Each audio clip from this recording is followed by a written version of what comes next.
Russia abandoning Crimea will be a gigantic step towards ending this war. Because I think for Russia, Crimea is what it's all about. I mean, I don't think they care about Donetsk and Luhansk, except for the connection of the so-called land bridge that connects Crimea to Rostov and to mainland Russia. Um, Crimea is what enables them to continue to threaten Ukraine, to disrupt grain or also longer-term reconstruction of Ukraine because they can block all the seaports. Um, and it also is the platform for Russia to dominate much of the Black Sea. So if Ukraine can force the evacuation of Crimea by making it untenable for Russian Army, Navy, and Air Force, then I think we're well on the way to seeing Ukraine accomplish the ejection of Russia back to the 1991 borders. That's not easy, and it won't happen overnight. But if they had those long-range capabilities, I think it could happen much quicker than anybody imagines. Hello and welcome to Frontline for Times Radio with me, Kate Chabot. And today I'm delighted to say we're catching up with senior retired American General, Lieutenant General Ben Hodges. He's commanded in Iraq and Afghanistan and was Commander US Army Europe from 2014 to 2017. And he's a regular and highly regarded commentator on Frontline. Ben, welcome back. Want to start with the latest developments along the front line in Ukraine. Russia has been forced to acknowledge that Ukrainian forces have established bridgeheads on the east bank of the Dnipro River, only 2 days after having denied that. Is this the most significant development at the moment along the front line, do you think? Well, certainly, Kate, and thank you for the privilege, by the way, to be on your program. Uh, Certainly, this is going to be a problem for the Russian side if the Ukrainians are able to build up combat power inside this bridgehead and expand it enough so that they can then bring over more and more longer range artillery and weapons that would be able to start hitting Crimea and be able to go after Russian logistics and headquarters and artillery in the rear area. So that will be a significant problem for the Russian side. I'm sure that the Russians are obviously going to do what they can to eliminate that bridgehead. So it's going to be perilous for the Ukrainians who are inside there until they can build up more combat power. But this also shows the tenacity and the understanding of the importance of operational art on the Ukrainian side to create multiple dilemmas for the Russians and to keep searching for flanks and ways to get after Crimea. And in the east, President Zelensky has been speaking of heavy losses for Russian forces around the Avdiivka area, claiming they are likely to undermine Russia's war efforts. So some important gains there. So like you and probably most of your listeners, if you watch on different social media, the endless video of these Russian attacks against Ukrainians where they're just getting blown apart because they're attacking in the open. They're not properly trained. They're not properly supported. They're not doing the things that you would expect in such a situation, the Russian side I'm talking about. But it's because the Russians have decided that they can just simply overwhelm the Ukrainian defenders around Avdiivka. And so they're resorting to these sort of frontal attacks. And the Ukrainians are making good use of particularly the cluster munitions that we have provided to them and the various other weapon systems that the US and UK and others have provided. What's interesting to me is I look at this, and in a war of attrition, the Russians are never going to run out of troops. So it's not like, and certainly the Kremlin is not worried about how many casualties they have, although estimates are, we're talking about hundreds, if not over 1,000 every day killed. Just cut that in half. 500 a day killed is enormous, not to mention the hundreds of vehicles that they've lost and will be difficult to replace. So I think that it feels a little bit to me like the Russians are out of options, only to prolong this as much as they can and hope that we in the West get tired of supporting Ukraine.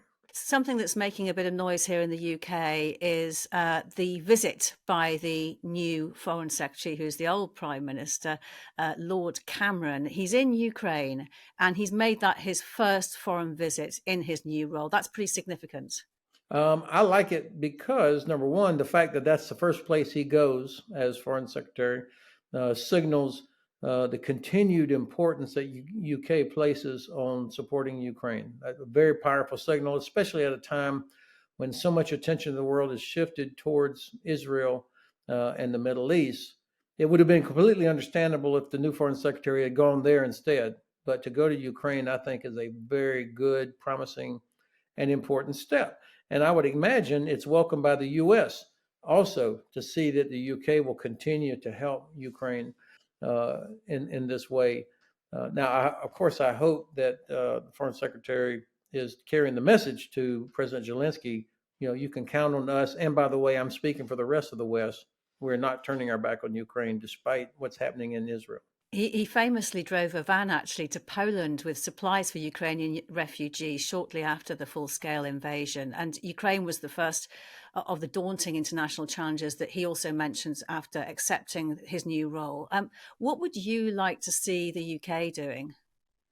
Well, of course, it was 3 Storm Shadow cruise missiles, 3 that made the difference in the Black Sea Fleet having to begin repositioning out of Sevastopol. The whole world watched as one Storm Shadow was able to destroy this famous dry dock in the port of Sevastopol, and then 2 more Storm Shadows were used to destroy the Black Sea Fleet headquarters in Sevastopol.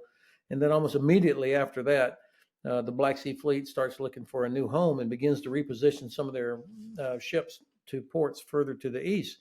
So just with 3 Storm Shadows, and of course enabled by Ukrainian special forces and drones, and probably some partisan activity inside Crimea, UK has proved the concept, or has helped Ukraine prove the concept, that with enough long-range precision weapons, you can begin to make Crimea untenable for Russian forces. So imagine if the US and Germany would provide a couple of hundred ATACMS or Taurus. What would be happening right now? The Russian Air Force would already have gone, the Black Sea Fleet would already have gone, and the big logistics hub at Jankoy would have been destroyed or relocated. So, in the absence of the US and Germany providing those long range capabilities, hopefully UK and France can find a few more of these weapon systems that would make, I think, such a difference. They're not going to win the war, but making Crimea untenable for Russian forces will do an awful lot to help Ukraine. Just on that note about your desire for the US to provide the longer 300-kilometer range attack and missiles and the Taurus missiles 500 kilometers from Germany, do you think that could end the war? Russia abandoning Crimea will be a gigantic step towards ending this war, because I think for Russia, Crimea is what it's all about. I mean, I don't think they care about Donetsk and Luhansk, except for the connection of the so-called land bridge that connects Crimea to Rostov and to mainland Russia. Um, Crimea is what enables them to continue to threaten Ukraine, to disrupt grain or also longer-term reconstruction of Ukraine, because they can block all the seaports. Um, and it also is the platform for Russia to dominate much of the Black Sea. So if Ukraine can force the evacuation of Crimea by making it untenable for Russian Army, Navy, and Air Force, then I think we're well on the way to seeing Ukraine accomplish the ejection of Russia back to the 1991 borders. That's not easy, and it won't happen overnight. But if they had those long range capabilities, I think it could happen much quicker than anybody imagines. I just want to now get your thoughts on a rather important essay recently published with the name of Valery Zaluzhny at the top, the Commander-in-Chief of the Armed Forces of Ukraine. Are you convinced he did actually write it, and why do you think he would? I am sure he wrote it, or that he owns that essay and the interview, and And of course, to put it in a publication like Economist gives it a level of credibility and circulation that's important. Uh, as I read it and thought about it, my initial reaction was, okay, this is a clear-eyed, sober, very professional assessment by the chief of the general staff of Ukrainian armed forces, who there's no finger pointing, there's no defeatism. It's pretty cool assessment of here's where we are. We have a real problem. The Russians, despite their problems, the Russians clearly have achieved advantage in terms of drone technology, both in quality and quantity. The Russians have the advantage. And he acknowledges that, they've got to come up with a solution, some sort of technological solution that will help mitigate that advantage that the Russians currently have. Now, the part that caught the most attention and supposedly aroused the ire of the presidential office was this word stalemate. Now, I have checked into, I'm obviously not a Russian speaker or Ukrainian speaker, but what I have heard from Ukrainians was that the interpretation that the economists used of stalemate is not the correct interpretation, but it was deadlock. Now, that, I'm sure my British friends are laughing hearing an American dissecting the English language here. But the difference between the connotation of deadlock, which is something that can be overcome, whereas stalemate has a much longer, more permanent sounding connotation to it. I think that's an important distinction. He lays out, here's what we need to win. And by the way, Crimea is the most important place. So I thought it was a very useful essay. It's really interesting how language can be interpreted and what a difference it can make, isn't it, in this particular instance as well? Well, it would have fed the narrative of some people that either never believe that Ukraine could win or don't want Ukraine to win or just want to get on to something else to say, look, even Zelensky, the great warrior, thinks it's a stalemate. We're back in World War One. Let's stop the killing. That's a very naive and selfish approach, but unfortunately, a lot of people have that. So I think that's why that interpretation does matter. The essay says the war is moving towards a positional form and that the prolongation of the war will benefit Russia. Can you explain what is meant by this? Well, I agree with him in that the only hope the Russians have is for this to go on to the point where U.S., Germany, U.K., France, others just say, all right, we can't keep doing this, or we don't want to keep doing this. Of course we can, but we don't want to. And this narrative out there that I hear occasionally about Ukraine fatigue, nobody should be fatigued. We're not doing anything. I mean, it's the Ukrainians that have every right to be fatigued, but people that live in the U.S. or U.K. or Germany elsewhere should not have Ukraine fatigue because we're not physically there. And of course, what I understand the meaning of it is you'd like to know that if you're investing in something that it has a positive outcome that makes it all worthwhile.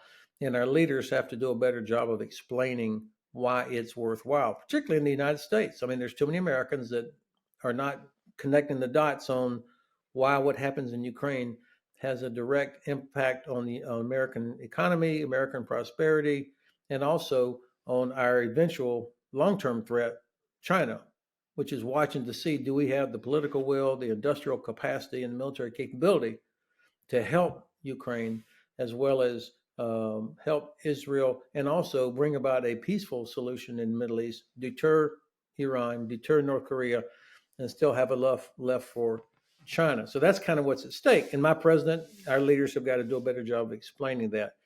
Now, the Russians, I think, are really hoping that Donald Trump is going to come back as the president, that he would win some re-election somehow from his jail cell. And so I think they're hoping that if they can drag this out, that they'll get a different U.S. administration that will not be willing to support Ukraine, and other countries would also fall by the wayside. That's the only option I think that the Russians have, because I don't see them having the capability to change the situation on the ground for years. Just to drill into a bit more about what the General Zaluzhny has said in this essay, he examines what Ukraine needs to complement its existing capabilities so it can transform the current nature of the war. He talks about gaining air superiority, breaching mine barriers, increasing effectiveness of counter battery, creating the necessary reserves, and building up electronic warfare capabilities. They're all significant challenges to overcome. What struck you about that list? Well, the drone technology part is something that I've had to change my thinking about. That the Russians really do have, on an industrial scale, a an approach to uh, which has led to them having the advantage in terms of quantity of drones and their ability to overwhelm Ukrainian defenses. So, of course, what he's looking for is some way to degrade or undermine the Russian advantage.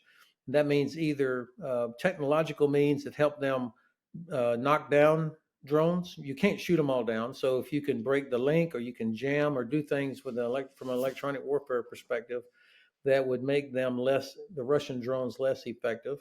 And of course, you've got to protect your own troops, your own positions from detection, whether that's the heat signature, thermal signature, or visual.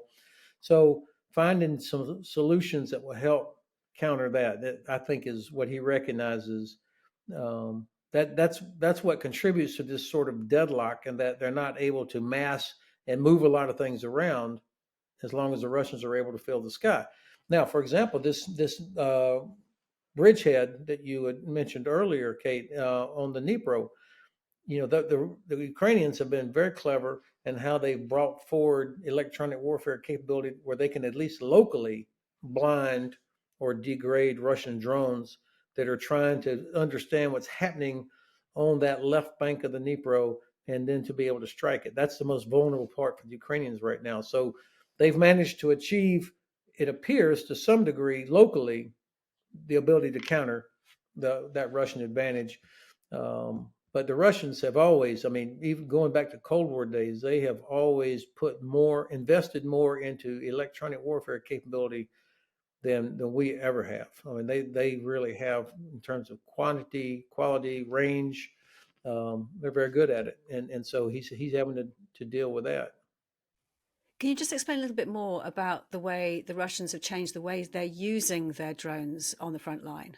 I think first of all, because drones are so expendable. I mean, they're not expensive, and so you can have so many drones that you can blanket an area with observation, and it appears that they have gotten very good at connecting their artillery and rocket launching systems to drones, so that when a target is spotted, they're able to hit it very hard, very fast, and that requires. I mean, that's not automatic. That requires operators that understand how to, what they're looking at, and they've got artillery and rocket launchers that are ready to respond on short notice.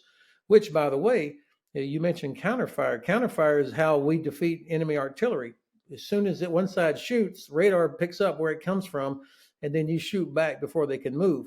So the Russians have become effective at not only hitting targets directed by drones, but then they're able to move the artillery that just fired to a new location before the Ukrainians can shoot back. So this counterfire fight is something that's going on between both sides, which is why General Zaluzhny needs more counterfire capability, which means you have to have the radar as well as longer range systems. The other thing that the Russians have done, which is impressive, I have to give it to them, they have, from an organizational perspective, they have created detachments that use the drones and put them down closer at different echelons of command so that you've got the ability um, at the brigade, division level, different levels that can control this fight where it's needed. It's not something you would want to centralize back, for a large part. So both a technological standpoint and in a industrial standpoint, but also organizational standpoint, it looks like they have made an important adaptation. What can, firstly, Ukraine do and then its allies do to deliver the requirements that Zelensky is asking for? So the first thing is that the West has got to say we want Ukraine to win, and we're going to provide capabilities that they need to win. No more of this drip, drip, drip, uh, maddening incremental decision making about to finally, after months of deliberation, to agree to provide a thing, and then take months to actually deliver it. We should be in a push sort of mode instead of pull mode to deliver those. And there's no mystery what they need. We understand that. The, and I do think that the war ends the day that Vladimir Putin says, "Okay, the West is not going to quit. The Ukrainians are not going to quit. I can't win." So the sooner he comes to that conclusion, the sooner this is all over. And I think when he hears President Biden and the other leaders, heads of government, heads of state say, not this empty, we're with you for as long as it takes, but said, we're with you to help you win because it's in our interest that you defeat Russia, then I think that President Putin will say, okay, um, this is not going to get any better. So that's the first thing. The second thing is the excuses I hear for why we don't provide the long range capability. And by the way, I don't work for any company that makes ATACMS or Taurus or any of these things. I just want to make that very clear. But that is why I try to talk mostly about capability instead of specific platforms. The capability to reach every headquarters, artillery unit, and logistics hub inside Russian occupied Ukraine. That's what they need. The SACEUR, General Cavoli said a few months ago, you can defeat mass with precision if you have enough time. The only advantage the Russians have is mass. And so if you can use precision to hit their headquarters, artillery, logistics, it undermines their one advantage. Yeah, we are where we are at the moment, and if you're looking at what they can do with what they've got, and you have the problems along the front line of, for example, the dense minefields that have been cited as well, and clearing those, and they're very, very slow progress. One former British Army officer, he suggested things like thermobaric bombs to clear minefields would help loosen things up for the Ukrainians. What about that? What about training facilities, increasing those? Do you think those are things that should get the attention that's required right now? If the speeding up that you would like of the supply of equipment is not happening? Well, I think I don't disagree with any of those things. I think a lot of people have looked at different ways to blow a hole through the minefields, for example, whether it's through something like thermobaric.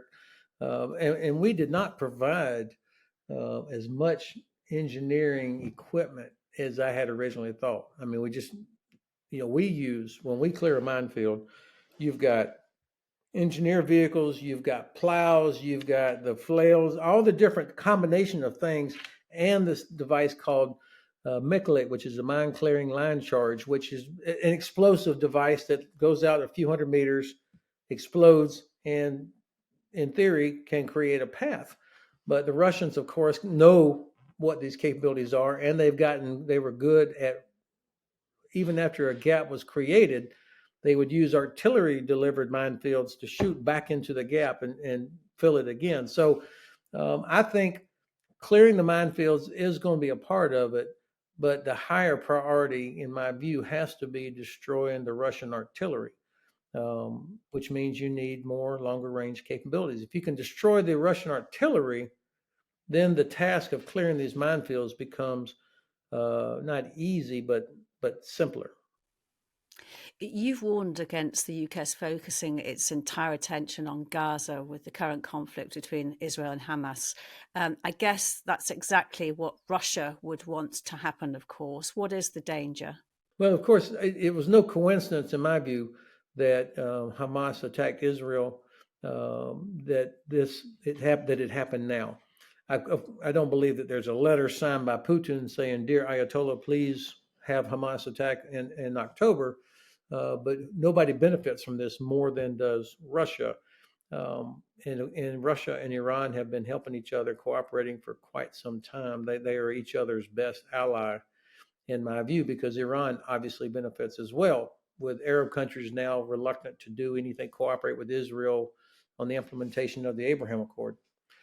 The danger for Ukraine and therefore for us is that energy resources focus on helping Ukraine is diluted or diverted. I've already heard the new Speaker of the House in the U.S. He on his first week he cheered that Israel was a much higher priority, Ukraine not urgent. Well, that's a gift to the Kremlin to say, well, it's not urgent that we help Ukraine, and there's already was some challenges, surprisingly, inside the Republican Party about why this was important to help Ukraine defeat Russia. Um, this gives them an excuse or an out.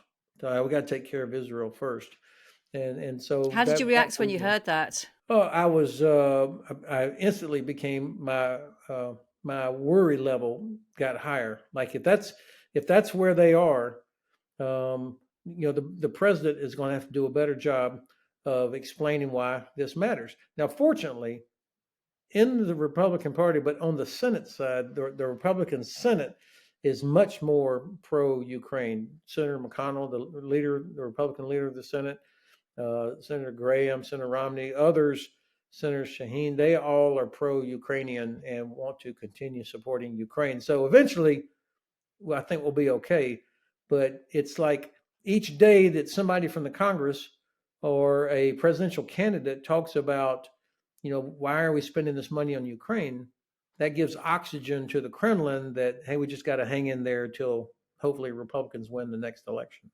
Just to speak of something you mentioned earlier, which was China, and President Biden has just met with Xi Jinping, China's president, and it's now clear that contact in terms of communications has been re-established between the US and the Chinese militaries. That's pretty good news, isn't it?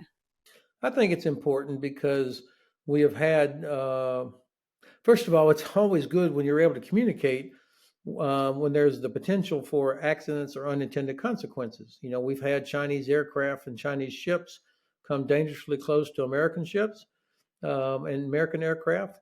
We had a Chinese vessel ram a Philippine Navy vessel a few weeks ago. These are the kind of things where you want to have leaders able to talk immediately and say, "Hey, what is going on here?" Or just want to make sure we understand what's happening, that there's no misunderstanding. And of course, that was President Biden's opening message, as we all watched yesterday, to President Xi. That even though we don't agree on a whole lot, I at least always um, appreciated your candor and that we could talk candidly. So these things are important at the political level, but equally at the military level. There's just too many areas where there could be a misunderstanding or a threat if there was a miscalculation. And just finally, with winter getting underway in Ukraine, what is your best hope for the coming months? My best hope for the coming months is that the Russian logistics system will finally completely break down. I mean, I would hate to be a Russian private sitting in one of those trenches. My leaders don't care about me anyway, and my supply system is not designed to operate outside of Russia or under big pressure. So if I'm a Russian private, it's going to be a tough, tough winter. On the Ukrainian side, of course, I don't think they're going to let up pressure just because the trafficability on the ground is going to be much worse here over the next few weeks until it freezes. They know that they can't give the Russians any free days to strengthen defenses or bring up new troops. So I think we're going to see continued efforts by the Ukrainians to erode these Russian defenses. And I would imagine we're going to see continued strikes on critical targets inside Crimea. Lieutenant General Ben Hodges, good to speak to you. Thank you very much. Hey, thank you very much for the privilege. You've been watching Frontline for Times Radio with me, Kate Chabot. My thanks to our producers today, Louis Sykes and Morgan Burdick, and for you for watching. If you'd like to support us, you can subscribe now, or you can listen to Times Radio for the latest news and in-depth analysis, or go to thetimes.co.uk. For now, though, thanks for watching. Bye-bye.